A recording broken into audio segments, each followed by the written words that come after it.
confirmation. If it sunk and you felt that emotion, then you had God's confirmation that that's the what, okay?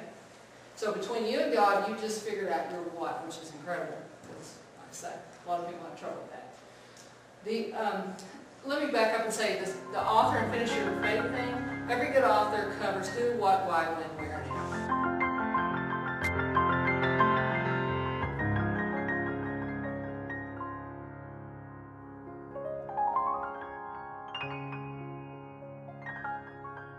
That's got to be covered in the story.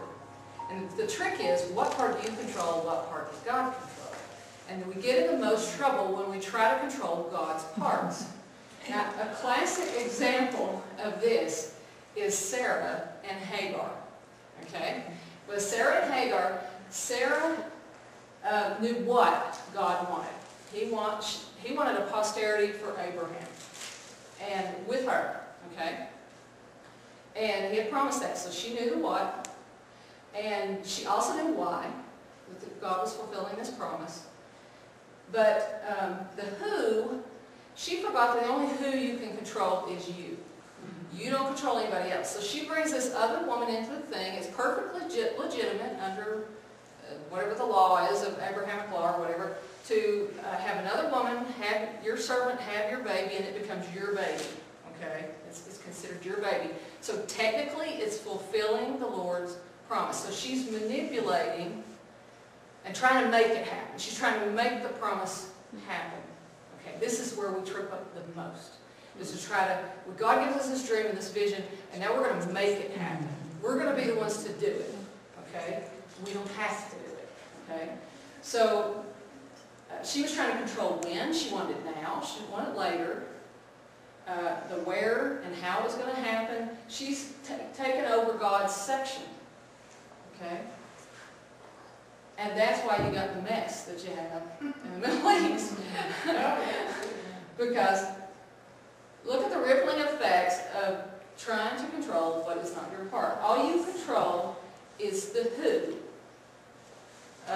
which is you and nobody else, and why you want it.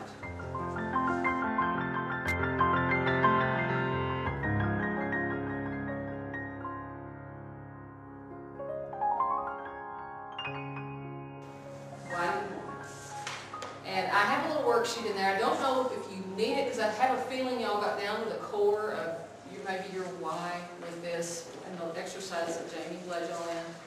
But a friend of mine had me do this, where you just say, so you can do what?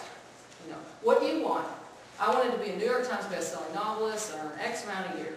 I just threw that down, because I knew those were my goals. I thought, I'm not going to think a whole lot, I'm going to put that down. And so he says, so you can do what? Well, I want to make an impact on the world. And that's just my way of measuring it. You know, if I'm a New York Times best-selling novelist, and a whole bunch of people have read my book and be an influence, forget about it, right? Or if I'm making an X amount, then I'm influencing a certain amount of people because I'm a publicist, okay? Okay, and then I say, so you can do what? Well, let's see. I want to be able to, I want to hear, well done, thou good and faithful servant. You know, that's what I want. I want to feel, that's what I want to feel. And then, so you can do what? Well, I want to feel my Heavenly Father's love and approval. So you turn it around and you say, in order to feel my Heavenly Father's love and approval, I must be a New York Times best-selling novelist and earn X amount a year. Now, how stupid does that sound? Okay. And when I did it, it actually made me depressed. I mean, I had this wave of depression come over. So I've been teaching women for 10 years that the Lord loves them unconditionally and that they don't have to work to earn that. And here, I've had it all along, but I'm trying to go through all these hoops to get something I've already got. And then afterwards, I remember walking into my kitchen and thinking, it's like this weight went off my shoulders. I don't have to do this stuff anymore. I don't have to do it anymore. I've already got what I want. What am I doing all this for? And so when I realized I didn't have to do it, I was like, well, why am I doing it? Because I love my Heavenly Father. I love my Savior, Jesus Christ, and I want other people to feel what I